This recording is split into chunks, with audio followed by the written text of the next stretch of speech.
Cuando la gente le diagnostican un cáncer, piensan, ahí está el tumor, si me operan y quitan el tumor, se acabó el problema.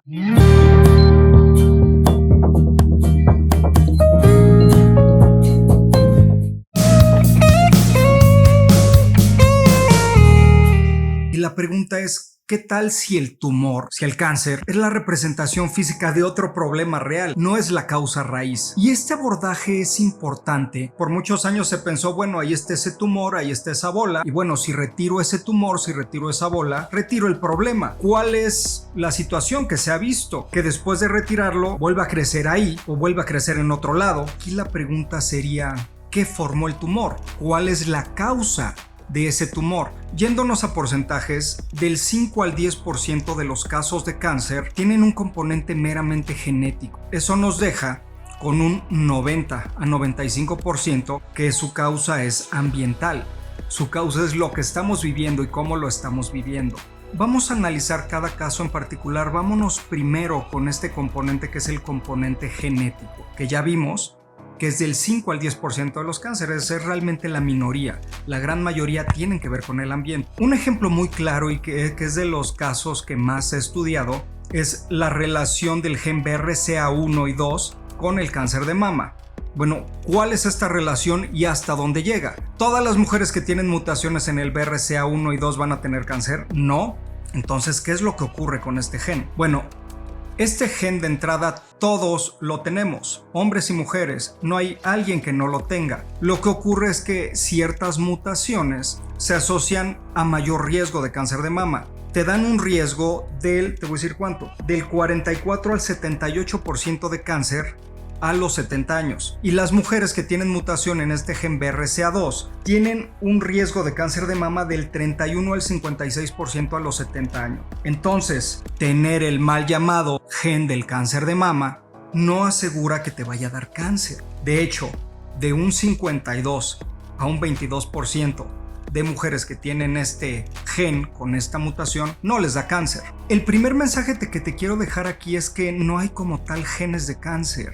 Son genes que sirven para otra cosa, son genes que sirven para el crecimiento celular, son genes que sirven para frenar ese crecimiento celular y que ciertas mutaciones hacen que funcionen de manera anómala. Ahora vamos con el componente ambiental. Ya vimos que es del 90 al 95% de los casos de cáncer. Vamos a poner este mismo ejemplo de cáncer de mama. Los genes no se prenden ni se apagan de forma espontánea, no se prenden ni se apagan solitos.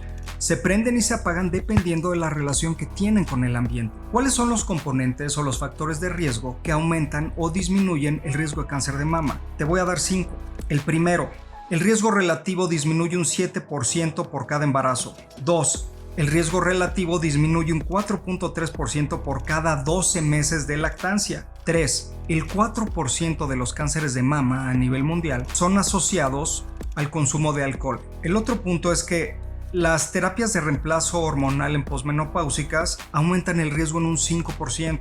Este dato es súper importante y me gustaría que te lo grabaras. Dejar de fumar, tener un índice de masa corporal menor a 30, o sea, estar en un peso adecuado, más de 3 horas y media de ejercicio a la semana y una dieta saludable puede reducir el riesgo de cáncer de mama en un 33 a un 36%, según un estudio prospectivo en cáncer en europeo. Y otro punto, fíjate, la sobrevida a 5 años en mujeres en etapa 0 y en etapa 1, las etapas iniciales, estas mujeres mostraron una sobrevida del 95 al 100%. Esto que te comento cambia totalmente el abordaje de lo que se ha pensado. Hay gente que piensa, bueno, pues mis células de repente, de forma espontánea, se volvieron tontas, se volvieron estúpidas, empezaron a crecer, me crearon un cáncer. Y bueno, al quitarme ese cáncer, al quitarme ese tumor, pues se acabó el problema. La cuestión es que las células no se vuelven tontas o estúpidas de la nada. Las células se adaptan al ambiente en el que estamos viviendo. El problema de esto es que, y yo lo he visto, de hecho tengo gente cercana que ha ocurrido eso, que tenían un estilo de vida asociado al cáncer, que era tabaquismo, que era abusar del alcohol, que era tener relaciones totalmente destructivas, que lo tenían con estrés al tope, con niveles de cortisol, con niveles de adrenalina que no son los adecuados. Dicen,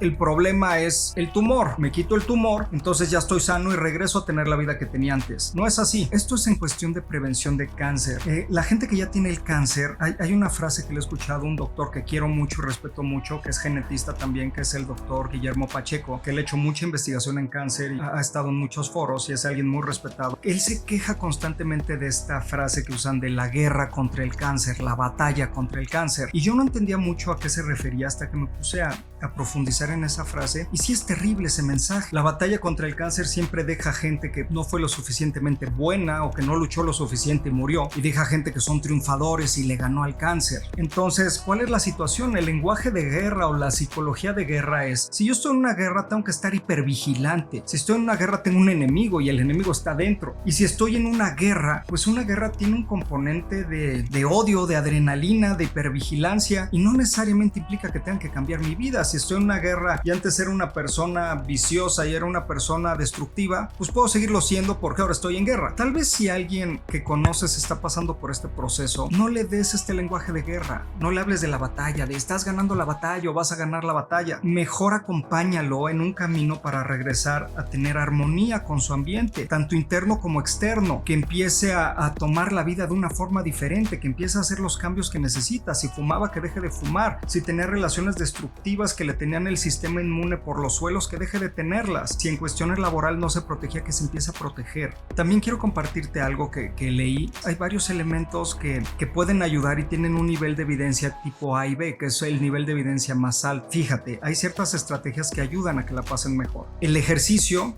moderado obviamente en estos pacientes, disminuye la fatiga, la náusea, la ansiedad, la depresión, el insomnio y el linfedema en estas pacientes con cáncer de mama. También en el mindfulness, el estar consciente, el adquirir una nueva conciencia o estar presente, disminuye el dolor, la ansiedad y la depresión. Entonces no estamos en una lucha contra nosotros mismos, tampoco eres víctima de tu herencia. Tenemos la capacidad de hacer cambios sustanciales en nuestra vida y mejorar nuestra calidad de vida. En resumen, tengas este tipo de cáncer o no, no estás en lucha con tu cuerpo. Tienes la oportunidad y estás en un proceso de hacer cambios, tanto internos como externos. Quiero comentarte varios casos que me saltan a mí. Hay algo que se llama remisión espontánea y a mí como médico me causa conflicto porque todo lo que tenga la palabra espontáneo, pues quiere decir que no tenemos ni idea de por qué pasó. Te voy a contar dos casos. Dos son muy cercanos a mí, uno más que el otro. Un caso es de un señor que un día me llevó en un Uber al aeropuerto.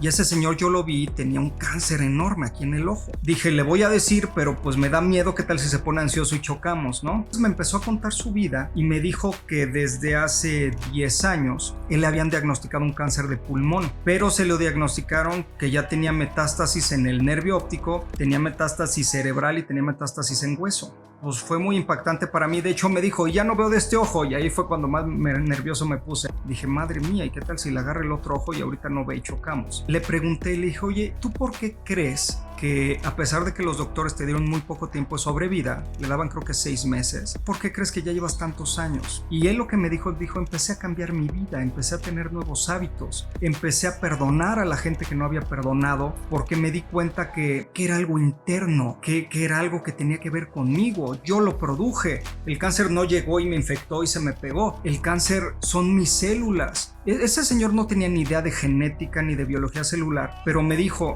yo he visto que hay gente que se la pasa maldiciendo su cuerpo, incluso cuando tiene cáncer. Entonces yo me di cuenta que yo era ese tipo de personas, era una persona llena de maldiciones, era una persona llena de destrucción, llena de odio, y yo me odiaba y odiaba a los demás. Y él me dijo, yo manejé mi tratamiento, hice todo lo que tenía que hacer, pero también me di cuenta de eso. Y me pone a pensar porque realmente sí, yo lo vi en genética, las células crecen dependiendo del medio de cultivo que le das. Si le das un medio de cultivo de un tipo, crecen de cierta forma, le das medio de cultivo de otro tipo y crecen de otra forma. Igual las células madre crecen y se diferencian dependiendo del medio de cultivo en el que se encuentren y la señalización que tengan. Entonces, pues nuestro medio de cultivo es nuestra sangre, donde tenemos nuestras células. Y si estamos dándole neurotransmisores que tienen que ver con cosas que bajan nuestras defensas, que nos afectan, que causan inflamación, definitivamente nuestras células se van a comportar diferentes. Y otro caso que es muy cercano, que es de mi abuela. A mi abuela le diagnosticaron un cáncer de mama.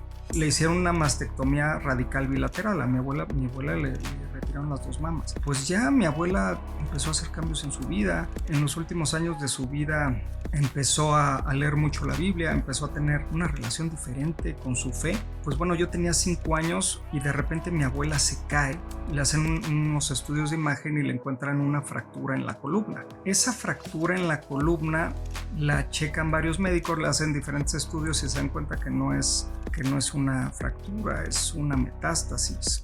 El problema es que le empiezan a buscar el primario y el primario no lo encuentran.